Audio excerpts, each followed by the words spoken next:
Voilà ce que va te dire ton oncle quand tu vas lui dire que tu quittes le salariat pour ouvrir ton entreprise dans le domaine de ta passion, de ton savoir-faire et proposer tes créations pour en faire un business. Voilà ce qu'il va te dire. En gros, ce que j'ai fait, c'est que j'ai demandé à ChatGPT quelles étaient les 6 plus grosses idées préconçues, on va dire, sur l'entrepreneuriat par quelqu'un qui ne s'y connaît pas du tout. Si tu es dans le domaine, par exemple, de la création, des créations artisanales, des créations artistiques, si tu veux ouvrir ton business passion, ton business dans le savoir-faire, etc., dans ton savoir-faire. Et voilà, qu'est-ce que dirait quelqu'un qui ne s'y connaît pas du tout, qui est salarié depuis 35 ans, qui a des idées préconçues énormes, qu'est-ce qu'il te dirait quand tu vas lui dire que tu veux enfin te lancer dans ce projet? Allez, on y va, c'est parti. La première chose qu'il te dirait, selon ChatGPT, c'est mais le marché, voilà, ton marché il est saturé, c'est mort, il n'y a pas de place pour toi. Toutes les entreprises déjà, tous les entrepreneurs ont déjà entrepris pour faire des entreprises dans ce que tu veux faire. A priori, ce que tu me proposes comme idée, c'est pas révolutionnaire. Bref, jamais tu arriveras à faire ta place. Alors la première chose, c'est que en tout cas dans le business, s'il y a du monde, d'abord, c'est que c'est très bon signe. C'est pas mauvais signe qu'il y ait du monde, c'est bon signe. S'il y a autant de vendeurs de pizza et de camions de pizza dans ta ville, c'est pas pour rien, c'est parce qu'il y a beaucoup de demandes. Et si demain, admettons, je décide moi d'ouvrir un restaurant, je vais pas chercher le truc où il y a personne, style ouais, je vais faire des macarons avec des sushis à l'intérieur, ça c'est un truc que personne n'a fait, j'ai trouvé une bonne idée, pas du tout. Je vais faire un truc que tout le monde veut, exemple, des pizzas. Donc le fait que le marché soit plus ou moins saturé, même si on ne sait pas vraiment s'il est saturé ou pas, c'est plutôt un bon signe au contraire que justement il y a un gros gâteau et que ta part t'attend. Donc ne t'inquiète pas si c'est saturé.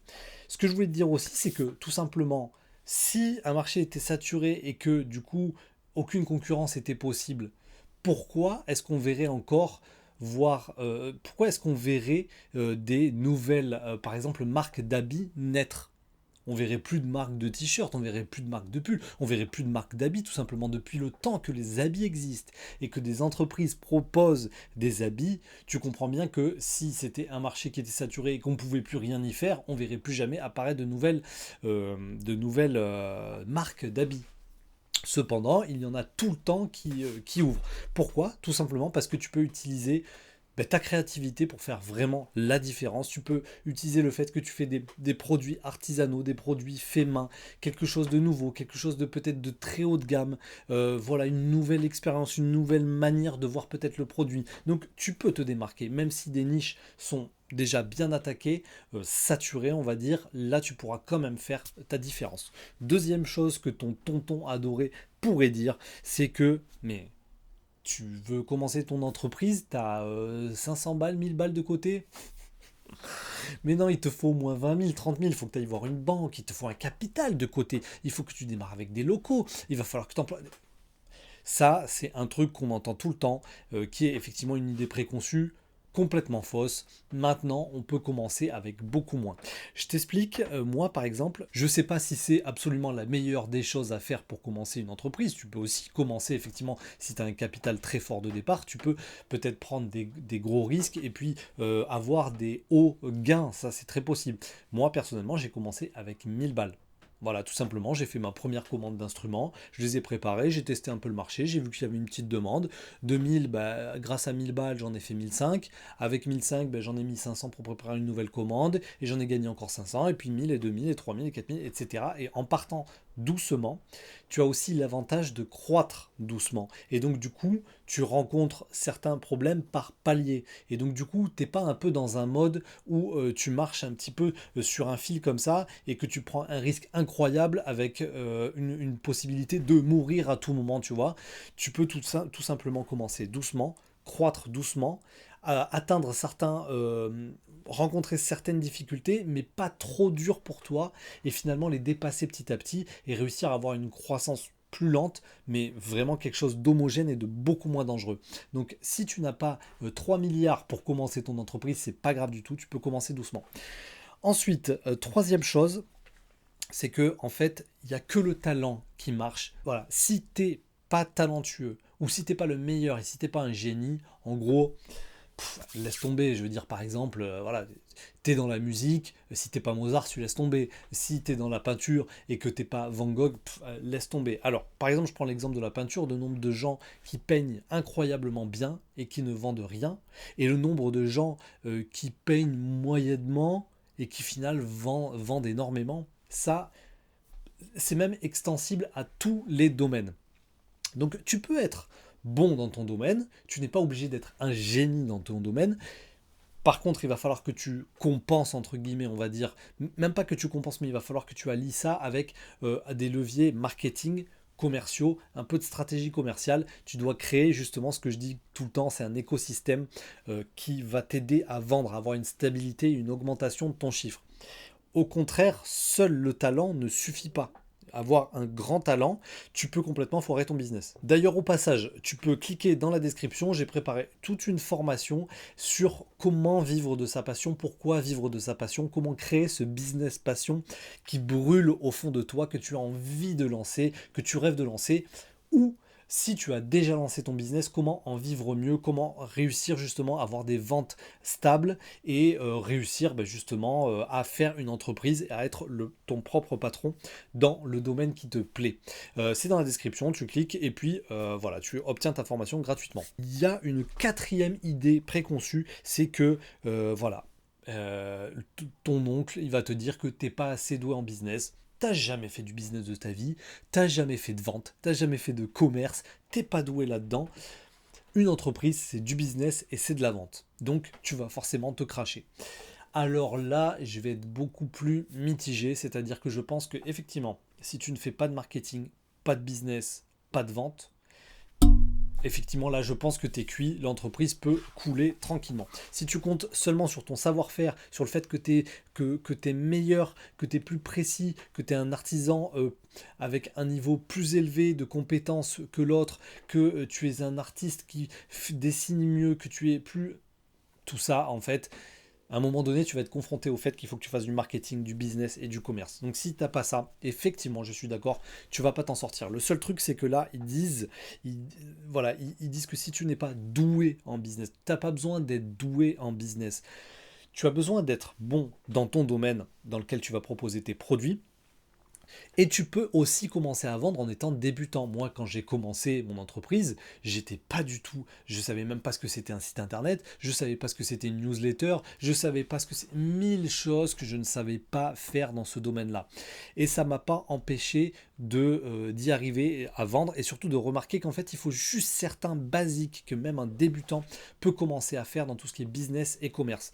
Je t'en explique trois, par exemple. Il faut que tu penses toujours que tu dois actionner trois leviers et tu peux les actionner à un niveau débutant. Tu as un premier levier qui est un niveau de commerce, c'est-à-dire qu'au niveau du commerce, tu dois savoir vendre ton produit. Tu dois savoir, pour moi, le niveau basique à appliquer facilement pour réussir à avoir déjà des résultats, c'est que tu dois savoir écouter tes clients. Qu'est-ce qu'ils te demandent? Qu'est-ce qu'ils veulent? Il faut savoir laisser parler les gens.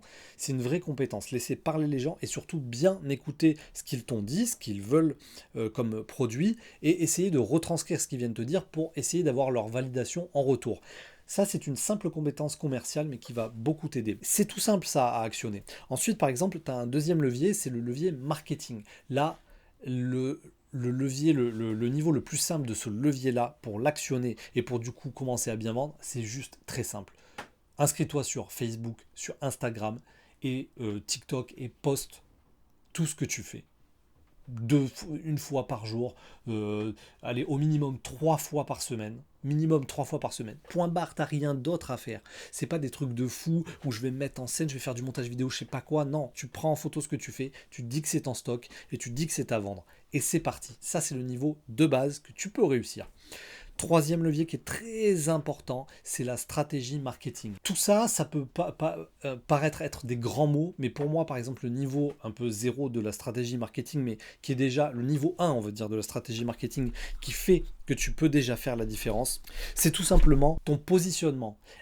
regarde bien ta concurrence. Où est-ce que tu es par rapport à ta concurrence? Qui sont vraiment tes vrais concurrents? C'est-à-dire qui font comme toi, qui prennent le même temps que toi à faire ce que tu fais, qui vendent voilà, des produits similaires avec des matières premières similaires et regarde leur positionnement, essaye d'être positionné comme eux, voire un peu plus haut. Essaye de toujours, en tout cas, ce que je te conseille, c'est de te positionner en produits premium et haut de gamme.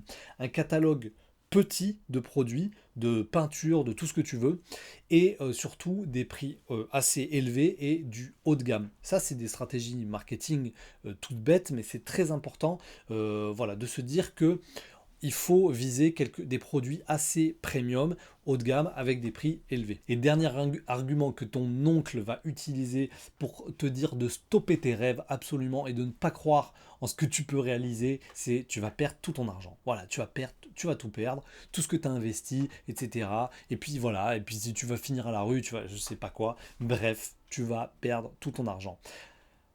D'abord, je pense que ce que tu peux perdre si ça marche pas, c'est la hauteur de ce que tu as investi. C'est-à-dire, bah, moi dans mon cas, j'avais investi 1000 euros. Bon, bah, j'aurais pu perdre effectivement 1000 euros. Tu peux perdre par contre quelque chose d'important, c'est le temps. Ça, c'est sûr. Si tu fais un projet pendant 1 an ou 2 ans et qu'en plus t'es pas très bien payé, etc., tu peux perdre effectivement du temps. Et tu peux quelque part perdre de l'argent parce que si tu avais fait 2 ans de salariat, tu aurais gagné plus de sous. Mais ça, c'est des pertes qui ne sont rien face au regret que tu peux avoir de ne pas te lancer. Donc ça, c'est ce que j'appelle perte de temps, perte d'argent, vs les regrets. Qu'est-ce que tu préfères? Perdre un petit peu d'argent. Attention, dans le raisonnable, bien sûr, dans tout ce qui est... voilà, il ne faut pas non plus que tu sois à la rue ou quoi que ce soit, parce que tu as tenté un truc de fou.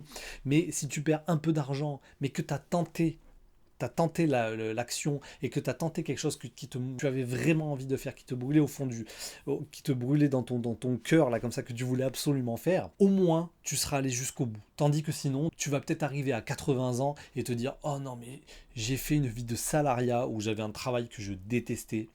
Et je savais que j'aurais pu vendre mes peintures, vendre mon artisanat, vendre des trucs pour peut-être même juste avoir un complément de salaire ou peut-être faire une grosse entreprise. Mais j'aurais pu le faire. Je sais que j'aurais pu le faire et je ne l'ai pas fait parce que j'avais peur de perdre un peu de temps et de perdre un petit peu d'argent.